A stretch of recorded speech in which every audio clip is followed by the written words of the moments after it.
എല്ലാവർക്കും ഉത്രാട ദിന ആശംസകൾ കേട്ടോ. സമ്പൽ സമൃദ്ധിയുടെയും ഐശ്വര്യത്തിൻ്റെയും ഓണമായിരിക്കട്ടെ എല്ലാവർക്കും എന്ന് ഞാൻ പ്രാർത്ഥിക്കുന്നുണ്ട്.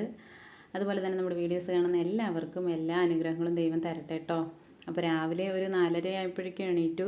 കാരണം അമ്മയും ഉണ്ണിയും ഇന്ന് ഇവിടെ ഓണത്തിനായിട്ട് ക്ഷണിച്ചിട്ടുണ്ട്. അപ്പോൾ നേരത്തെ എണീക്കണം എന്നുള്ള ഒരു ചിന്താഗതി കൊണ്ട് ഉറക്കം ശരിയായിട്ടില്ല കേട്ടോ. ശരിയായില്ലെങ്കിൽ ഒരു ദിവസത്തെ സന്തോഷമല്ലേ. ഇപ്പോൾ നമുക്ക് നേരത്തെ എണീറ്റ് എല്ലാം പച്ചക്കറികളൊക്കെ മുറിച്ച് മാറ്റിയൊക്കെ തനിച്ചാക്കിയതിന് ശേഷമാണ് തുടങ്ങണത്.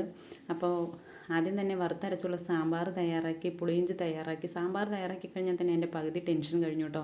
അപ്പോൾ അതിനൊക്കെ ഡൈനിങ് ടേബിളിലേക്ക് മാറ്റിയാണ്. നമുക്ക് അടുക്കളയിൽ അത്ര സ്പേസ് കുറവായതുകൊണ്ടാണ്. പിന്നെ അവിയൽ വെച്ച് കഴിയുമ്പോഴേക്കും ആങ്ങളെ ലാൻഡ് ചെയ്തു ട്രിവാൻഡ്രത്ത് നിന്ന്. പിന്നെ അവനൊരു ചായയൊക്കെ കൊടുത്തതിന് ശേഷം നമ്മൾ അടുക്കളയിൽ കലാശക്കൊട്ടാണ്. ഓണമല്ലേ, അപ്പം അങ്ങനെയൊക്കെ ഉണ്ടാവും. അത് കഴിഞ്ഞ് എലിശ്ശേരി, രസം, ക്യാരറ്റ് ബീൻസ് തോരൻ, മുട്ടക്കോസ് തോരൻ, എന്നെക്കൊണ്ടാവുന്ന 6-7 ഐറ്റംസൊക്കെ ഉണ്ടാക്കി. 2 പായസം, പപ്പടം, ചോറ്. അങ്ങനെ ഇന്നത്തെ നമ്മുടെ ഓണസദ്യ തയ്യാറായിട്ടുണ്ട് കേട്ടോ. തയ്യാറായി കഴിയുമ്പോഴേക്കും അമ്മയും ഉണ്ണിയും വരാൻ കുറച്ച് വൈകുമെന്ന് പറഞ്ഞു. അപ്പോൾ പിന്നെ എൻ്റെ ക്ലീനിങ് പരിപാടിയും കുളിയും എല്ലാം കഴിഞ്ഞിട്ടാണ് ഞാൻ വരുമ്പോഴേക്കും അവരും ഒപ്പം എത്തി. അപ്പോൾ വന്നതും പിന്നെ ആദ്യം അവർക്ക് ഭക്ഷണം കൊടുക്കാമെന്ന് വിചാരിച്ച അച്ഛനും മക്കളും അമ്മയും ഒക്കെ കൂടി ഒരുമിച്ചിരുന്ന് ഭക്ഷണം കഴിക്കാനിരുന്നു.